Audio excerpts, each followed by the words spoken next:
Welcome to Lightning Within 5. I'm your host, Jennifer Jensen, alongside Staff Sergeant Stefan Alvarez. Senior Airman Jacob Dostis. You're listening to Tyndall's first ever podcast. Welcome back, Lightning Within 5 listeners. I'm your host, Jennifer Jensen, and I am here with the Command Chief of Tyndall Air Force Base, the man with the plan, Chief Wayne Sharp. Awesome. Happy to be here. All right, sir, let's jump into some questions for you. Well, first of all, how's your week going? So far, it's been a great week. One of my less busier weeks. It's kind of knock on some wood when I say that, but this has been a week where I've been able to get caught up on a lot of stuff that I needed to get done. And so I'm looking forward to the end of the year. I think this is kind of like that icing on the cake where things kind of slow down just a little bit. So I've been able to get caught up on some things. And so the week itself has been great overall. That's good. Yeah. Because I've seen your schedule and it is gross. It makes me have a headache just looking at it. Me too. So you have I've heard your backstory. So like when you came in, you initially are security forces. Like, did you at any point when you were a baby airman think that you were going to become a command chief? I never even thought I'd become a staff sergeant, to be perfectly honest with you. My story, it's kind of interesting because I tell younger airmen all the time that I truly didn't even get vested into the Air Force, truly understand what my job was until I was about 12 years in. Yeah. And so you kind of grow, So I never even thought I was going to become a command chief until I became one. Yeah. Even after I got hired, I was still like, I cannot believe. And I still have moments today, even during this time, where I still look myself in the mirror like, man, you're going to be the Tyndall command chief, not just the command chief, but a lot of people wanted to come here. And so just the fact of command chief is awesome, but being the Tyndall Air Force Base command chief is like even bigger because I know this is such a sought after base. So yeah. And you've had a rough year. I mean, not like bad, but like you have had a lot dumped on you. Like we've talked to Colonel Watkins about the rebuild and the F-35s. That is a lot for the leaders to have to go through. And just from our PA perspective, you guys were dumping media interviews on you. We're trying to get articles written about you guys. It's consuming. Like, how has this year been different than your previous chief years? For me, I think the biggest challenge here has really not been the rebuild or the media or anything. It's really been changing hearts and minds and mindsets. Because, I mean, a lot of times we talk about, COVID and what it did for the Air Force as a whole and in work centers because people weren't talking. But we have to add on top of that a hurricane. Mm-hmm. So not only were people not talking and communicating from the perspective of COVID, but you go back another couple years, we weren't talking even in buildings. Yeah. And so a lot of those people are still here and still trying to, kind of rebuild and do. So we're talking about mindset. So that for me has been my biggest focus is it's okay to speak to somebody when you walk by them in the commissary and say hi. It's okay to say hello if you go to the med group and they're waiting at the pharmacy for your pharmaceuticals. But when I first got here, that wasn't really happening. Yeah. People were walking with their heads down. There was no smiles. Mm-hmm. And so to me, and something I've talked about with Colonel Watkins on many occasions is we talk a lot about base of the future, but what about people of the future? Yeah. So that really has been my biggest focus and challenge at the same time. Yeah, right. Chief, I was going to say, because it does seem like it's been something that you guys have really been focusing on, especially when you came to us not too long ago and you really wanted to press like the commander's action line, really getting like that information out there. How did that like idea kind of come up, because it seems like it kind of runs parallel with trying to know how the base is feeling, how people are doing. Is that kind of where you went with that idea? Absolutely. We're focusing on if what we're doing is having any type of impact. Yeah. And a lot of times, things tend to get routed, in an Air Force. And it takes a long time for that information to get to the person that can have the true impact on it. So the commander's action line, for example, was just a way to have direct contact and immediate action and response to issues around the installation. Because we know they're out there. And a lot of times people talk about them in their small pockets, but they know that they think that nothing is ever going to come of it because it's not going to make it. And a lot of times our issues get stopped at a certain level just because, one, maybe you don't want that characterization of there being an issue, but we want that to come out because we want to fix those problems. And so that was just an opportunity for us to provide direct contact to Colonel Watkins for him to be aware of issues. Yeah. I think a lot of people on base are also like, I don't want to say scared, but like hesitant to bring you guys issues just because of who you are, which is crazy because you're just like, you are an airman, right? You're just higher up and you still care. You genuinely care about the airmen. You've done so much for just the Tyndall Airmen this year that I think it's not sad, but it's kind of concerning that they're afraid to address things. Yeah, and I'll say this. I've said this, and I've told people many times. Like, I'll be 26 years in February, and I say all that to say is I don't have to do this anymore. I could retire right now. Yeah. I could push the button to retire, but I do it because I still care. I still feel as though I can have an impact to make life better. My job, my sole job. I'm not a pilot. And actually, at this point, I'm not a defender, but I am a person who's responsible for quality of life. And Colonel Watkins' his number one priority is building resilient airmen and families. That, for me, as one of his intents, has been my number one focus. And if I'm not positively impacting that, I'm not doing my job well. Right. And so, really, the messaging in all of what I just said is that, hey, please let me know. Please talk to me. I don't feel like I've presented myself to be unapproachable. As a matter of fact, I spend many times talking about lettuce at the commissary, chit-chatting about you name it. But at the end of the day, I tell people all the time, if you really need something, just come by the office. Yeah. I see everybody, and I've never turned anybody away. Obviously, I've had to make people wait a couple times, but that's just the factors of being a command chief, but never turned anybody away. And so I just want to make sure that message gets out there. I think, in my personal opinion, you're one of the most professional but laid back and easy to talk to chiefs I've ever met, and that's saying something because I've been in this for a while. But I think Tyndall Airmen are very lucky to have you. Like, you've done projects like the Airman's Attic, right, and the food pantry, because everybody is struggling right now, but our airmen are really struggling in these financial hardships. So I think those two, I mean, you made it a personal mission, correct, to get those up and running since the hurricane knocked out both of those things for us. Yeah, and and as much as there was a lot of people that that could be thanked by, through that. Colonel Cable, our vice wing commander, says it all the time. Hey, we gotta stop suffering in silence, And so, it was a mission of mine, but we had a ton of people that put in a lot of their personal time to make those things happen. And so, especially the Alexis, I'd like to say the Alexis family and Airman Silas, those individuals, I mean, they killed it. And they still stay committed to that even to this day. Yeah. And then obviously our first Sergeant Council and Master Sergeant Olson, when they started working on the food pantry, and that's getting used. Oh, good. And it's no names taken type thing. We don't need to keep record. We're not sitting here trying to say, hey, for an EPR bullet, we gave out 4,000 pounds of food. No, this is for the sake of taking care of our people. We're just here to help. Period. Yeah. That's it. And so other things that are kind of getting another spin back up is our Airmen Against Drunk Driving program. I wish it was a little more publicized, but it's getting used. So we have a good team of people doing that too. So there's other things in the works that I'm hoping that we can get after here in at least I've got 6 months or so left here. And time's flown by the way. Yeah. But I hope that we can have some impact in our housing area to provide some quality of life upgrades for them. I'm really happy with our dorm leaders. They were able to get a micro market in the dorms. That's so cool. It's a big deal. It's a huge deal because, here at Tyndall, after 7:30, after the DFAC closes, there are no food options for 6 miles. Yep. And so to have something, maybe it's not the most healthiest of options, and maybe it's lots of sodium, or I don't know. Yeah. But at the end of the day, they have something, and it's doing really well. Super popular.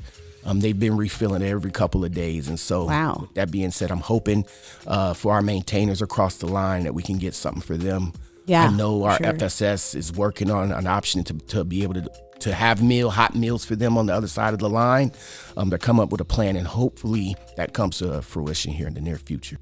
So you're also involved with, yes, the whole rebuild thing, but the brand new dorms, and we need them so bad. Weren't the old dorms like flooding right after Hurricane Michael? Like every time it rained, we would have dorm rooms flood, and everyone would have to move out. So these brand new dorms are going to be really great for our airmen. They absolutely are. I'm really excited about them. I think one of the biggest upgrades that a lot of people don't think about is like in our current dorms. You know, you can control your air, but you can't control your air. Yeah.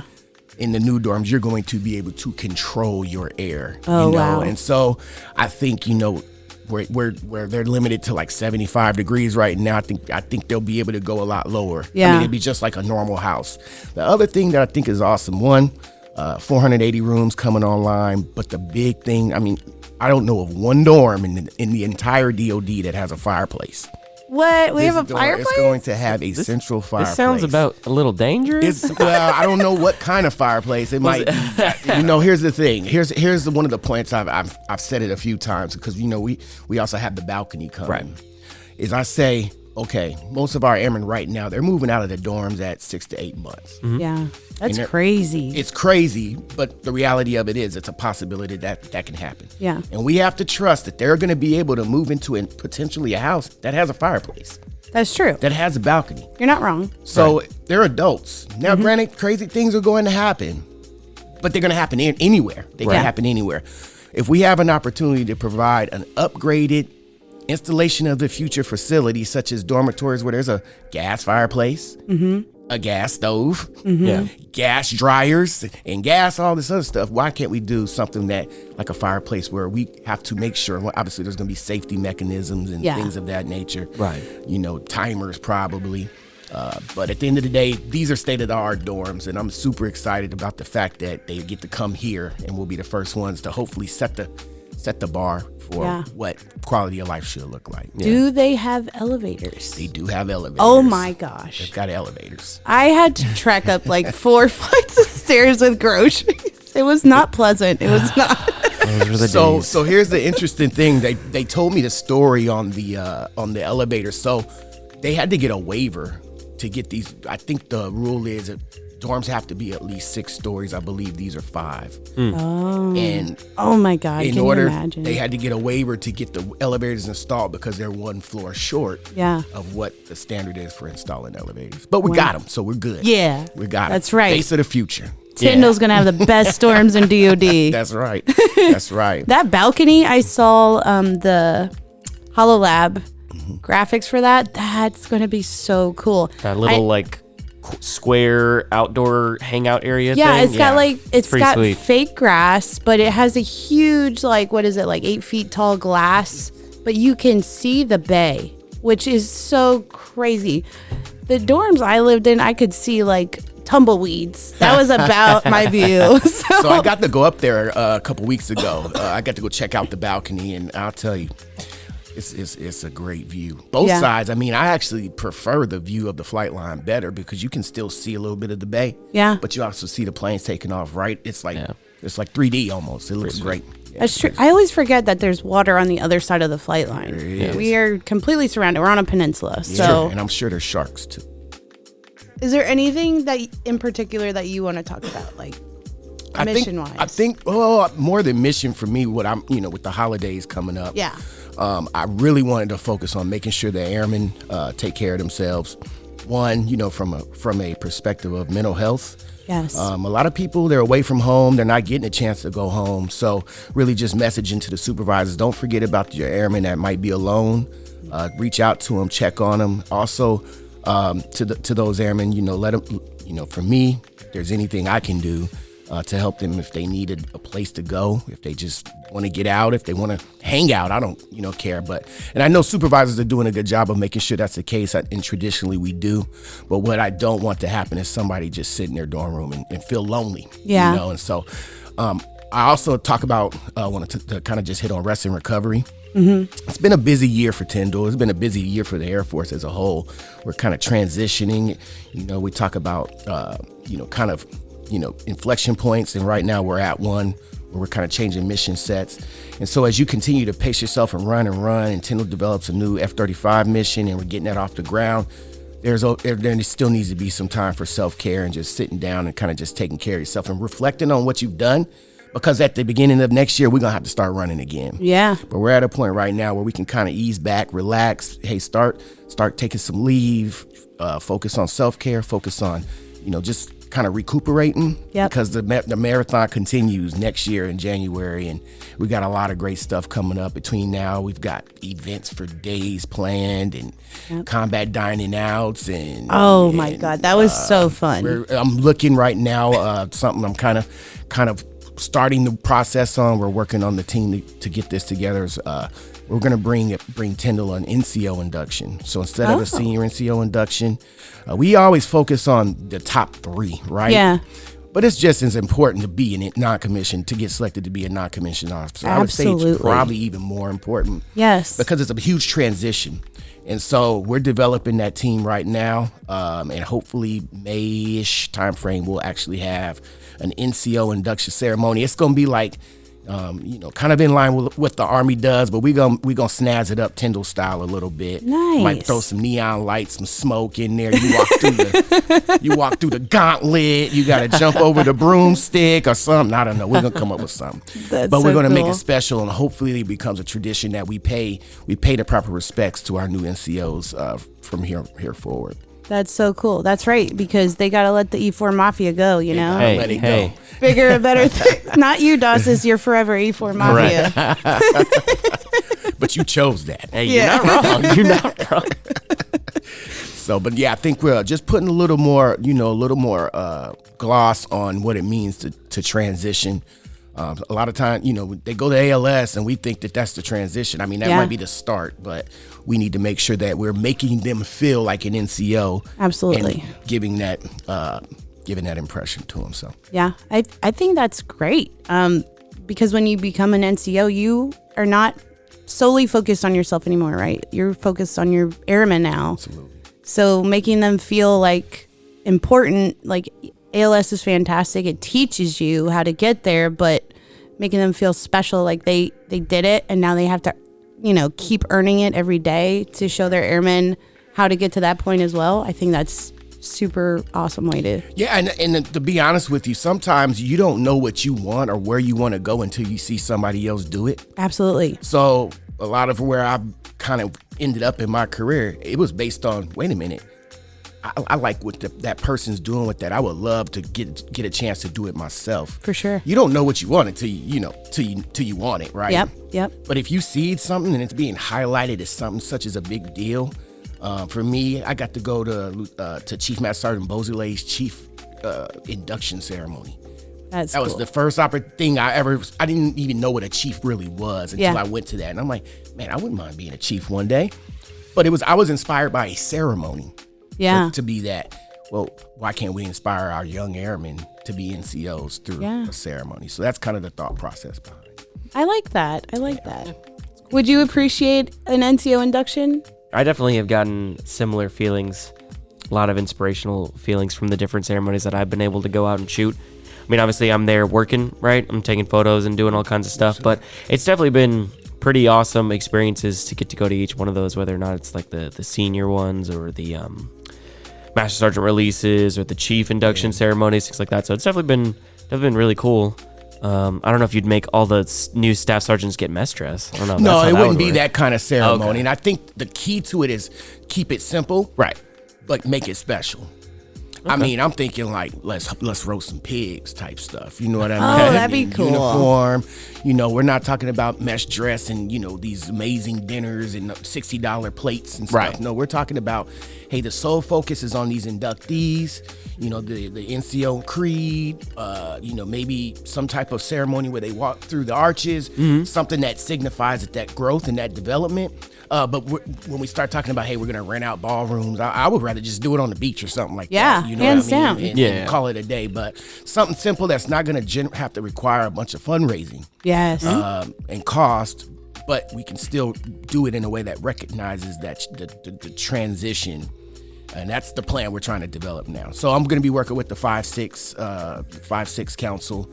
Because they're NCOs already. What better people to kind of commemorate it than having those that are already serving in that position now to kind of lead that induction. Oh yeah, that'd be cool. That's so awesome. Yeah. I love that. So that's the plan. See how it materializes. with the holidays coming up, we have a bunch of events happening so that we can have the Tyndall Airmen and their families and their children all come out and partake. We have like Breakfast with Santa coming up. Santa is super popular. I went last year. Like, I almost couldn't get in. I'm like, I thought as a command chief I was going to be hooked up. No, sir. Take you special. They got bouncers at the door and everything. Where are your tickets? Like, who do you know here? You ain't call somebody. I'm like, who do I call? Colonel Watkins? The elves. Well, I couldn't call Colonel Watkins. He was in there eating. Dang. I had to fight for my life. Oh my gosh. So that was a great event. And that sells out every year. Matter of fact, I think they sold out again this year. That's crazy. Yeah, it's pretty cool. What else is coming up? New Year's. New Year's. We just had the Golden Age party. That was pretty cool. Oh yeah, that was the Golden Age party. Is when we bring veterans from our local veteran nursing home and from around the community, and we have a holiday party for them, and it just brings back like nostalgia for them to experience a military, with the honor guard. Absolutely. And they get lunch and they get to mingle with active duty members and cross-generation stories, right? Absolutely. I love that so much. Yeah, they had a great time. It was we did the Cupid Shuffle. Yeah, you did. You was getting down with the Cupid Shuffle. I know. I figured it out when I got home. My kneecaps was sore. But it was a good time. And we had somebody in there that was first sergeant back in 1940. Yeah, he was like 103 or something. Yeah. Still had some bounce, and then we had the 101-year-old Coast Guard female that I've seen her two times, the last two events. And so that event is very popular, and it's also great to get to see some of our Team Tyndall Airmen and the fact that they're not out there just because they have to be. They chose to be out there, and they're dancing with them and talking to them. So it's always good just to see the spirit of Tyndall at something like that event. So we've been talking to a couple different airmen around base, asking them what they want to know from you specifically. And you are like the head honcho for the BTZ boards, correct? Correct.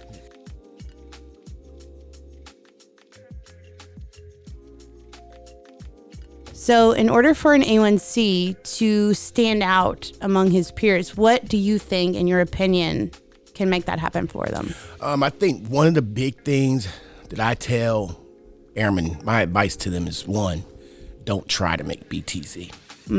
We don't need that kind of leader. Yeah. Do it because it's the right thing to do. And a lot of times it's easier for me to recognize those who perform naturally as a senior airman.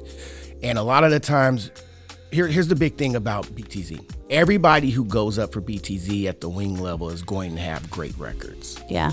They're going to have good records. That's part of what makes you eligible for BTZ. Yeah. But what you can't falsify is a natural born leader when it comes to them talking. Yeah. And being able to speak about the Air Force mission, being able to tie current events and some of the things that they've done to better Team Tyndall or whatever installation they're at. I think the board tends to be the make or break on that. Yeah. Unfortunately for us, this cycle, we're not doing a board because of the holidays and just people's availability and being fair and equitable. If a lot of people can't make the board, that's unfair because they would traditionally get the board average. Right. I would also say being personable is important because you're at a point. Those people that make BTZ, they're probably going to be staff sergeants within the next year or so. Yeah, so we need them to be able to articulate things, as a leader. But if we're really talking about tangible things, it is to, one, kill it at your job, and two, find a way to show your ability to lead outside of your duty section. I like that. That's the best way to explain it. There's some people who inherently have an ability. I spoke on one of them earlier, Airman Salas, who she actually got BTZ. I mean, there's a bunch of them out there. That's awesome. I love Airman her. Rouse out in Comm Squadron. We've had multiple, pretty much every group, all groups, and our mission partners. They've all had BT recipients, and the one thing that they all had in common is they found a way to show their ability to lead, not just within their duty section by being innovative, but also outside of their duty section, whether that was coming up with great ideas to have airmen's attics, whether it was coming up with innovative ways to help units without the helpline, or in the med group, coming up with ways to lead in their organization through booster clubs and things of that nature. Those are those telltales. The other thing is, if you can win an award in technical school, that's going to put you a level ahead. And another thing that sticks out hugely is Honor Guard. Oh, yeah. Honor Guard, I would say that a good majority of our BTZ winners traditionally have some type of Honor Guard experience. Yeah. However, starting next year, and this is probably a good time to talk about this, we're going to change the criteria on what the BTZ packages look like. So traditionally, we would talk about job performance and whole airman concept. We're changing it to the major performance areas, just like you would on an enlisted performance brief. It'll be about managing resources, leading airmen, the mission, and improving the unit. Those 4 major graded areas, those are the things we're going to focus on, because that's what the Air Force is focusing on. And so we want to be in line with that if you're not meeting those performance areas, in line with what the Air Force is saying are leadership qualities, then you don't deserve to make below the zone. Nice. The other piece to it is, I would tell people, below the zone, a lot of people get caught up in it, but it's only a 6-month early promotion. Yeah. So don't make it an end-all be-all. Wayne Sharp came in as an Airman Basic. I went up for BTZ. I did not get it, and I'm doing just fine. Yeah. And so can they. Well, Chief Sharp, thank you so much for stopping by. We really enjoyed this conversation, I think. It was a lot of fun. We hope that you would want to come back. This wasn't so bad, was it? No, I had a great time. I'm just really excited to see, to see this happening. It goes in line exactly what Colonel Watkins is trying to do, and getting that message out in as many avenues as possible. This being one of them in a creative way, I think is a big deal. So I'm excited at the reactions you get from it. This episode of Lightning Within 5 is brought to you by the 325th Fighter Wing Public Affairs Shop. For all the latest news, photos, videos, and more, check out our Facebook page, Instagram, and our official website at tyndall.af.mil. As Senior Airman Dostis leaves us for bigger, better things into the civilian world, we welcome with open arms our Staff Sergeant, Stefan Alvarez. Welcome. Thanks. Excited to take over and make some good changes. Changes, huh? What are you going to change? Whatever you did, I'm just going to do it better. It's going to be pretty tough. Tell us about yourself, Stefania. So I've been in the Air Force coming up on 10 years now. Whole time I've been PA. Had a couple of good assignments. Had combat camera, Korea, here. Done a lot, seen a lot. You have an awesome wife. I do. She's pretty awesome. And an adorable little girl. Mm-hmm. C'est bébé. Yeah, she is. She is the highlight of my day every day. Which one? Both. Aw, good answer, Steve. Cop good out. answer. But as far as my favorite assignment or favorite base, I loved Korea. No, you didn't.